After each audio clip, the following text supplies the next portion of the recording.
Sewaktu April, Bank of America forecast dalam 18 bulan ke depan harga emas bakal nyampe $3.000 per troy ounce. Dan waktu itu harganya di sekitar 1.600-an. Lalu 4 bulan kemudian naik terus, nggak pakai rem sampai ke angka tertingginya, sekitar $2.075. Nah, sewaktu video ini dibuat, harganya ada di $1.880. Di mana per gramnya di Indo itu sekitar 996.000 kalau kita ambil dari harga Antam. Nah, apakah sekarang saatnya untuk beli emas?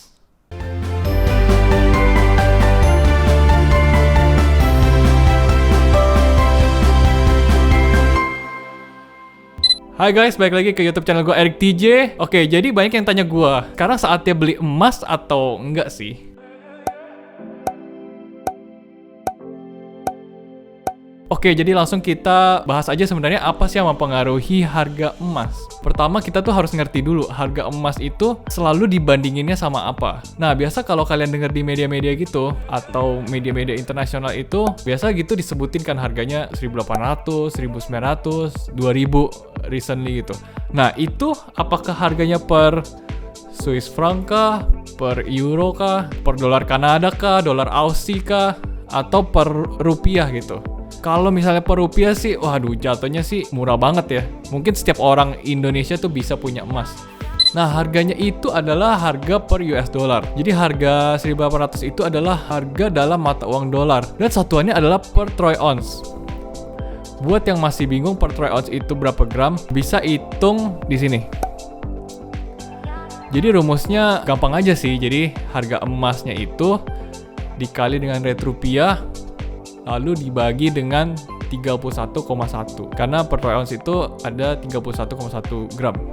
Nah, contoh 1.800 dikali 14.500 lalu dibagi 31,1. Nah, hasilnya itu 840.000. Jadi karena harga emas itu dikawinkan dengan US dollar, jadi US dollar sama harga emas itu kayak main itu loh, jungkat-jungkit.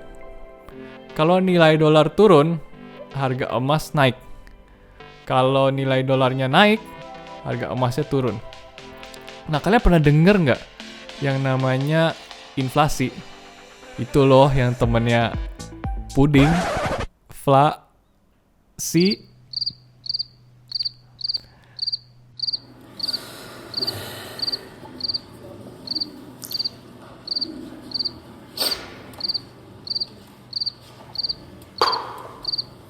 Jadi si inflasi ini adalah kenaikan harga dari waktu ke waktu yang menyebabkan kemampuan kita untuk membeli jadi turun. Contoh nih, pas gua masih bocil, kelas 6 SD, duit gua tuh 2.000, itu gua udah bisa makan kenyang. Gua beli bakmi ayam sama bakso 2 biji gitu. Jadi bakmi ayam seporsi sama bakso 2 biji. Itu harganya 2.000. Nah, sekarang tuh boro-boro, harganya itu pasti minimal udah 30.000-an. Jadi di situ gue kehilangan yang namanya purchasing power sebesar 93%. Maka dari itu, kalau yang namanya duit itu nilainya lama-kelamaan akan semakin mengecil. Dulu mungkin lu bisa hura-hura pakai duit ya cuman beberapa ribu doang gitu, beberapa puluh ribu, tapi sekarang lu harus keluarin mungkin jutaan gitu. Dulu beli rumah cuman beberapa puluh juta, tapi sekarang rumah ya bisa kita lihat harganya udah miliaran semua. Nah, ternyata itu nggak cuma terjadi di Indonesia. Di Amerika juga terjadi inflasi besar-besaran dari tahun ke tahun. Dari 1914, purchasing power orang itu udah turun jauh sebanyak 95,8%. Jadi sebenarnya bukan rupiah doang yang melemah, tapi US dollar juga melemah nilainya. Ingat nggak yang jungkat-jungkit tadi? Jadi kalau nilai dolarnya turun, berarti emas.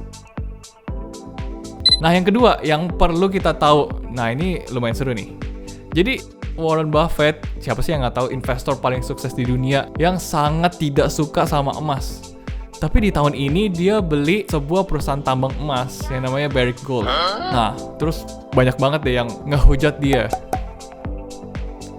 Tapi yang perlu diluruskan di sini adalah apakah dia konsisten dengan kata-kata yang dia bilang bahwa emas itu sebenarnya nggak ada nilainya atau nggak ada value-nya. Awalnya gue pikir ya sebenarnya nggak ada salahnya sih untuk berubah. Apalagi ekonomi tuh dari waktu ke waktu tuh selalu dinamis, selalu berubah. Jadi wajar aja lah omongan dia yang sebelumnya dia rubah, mungkin karena kondisi ekonomi.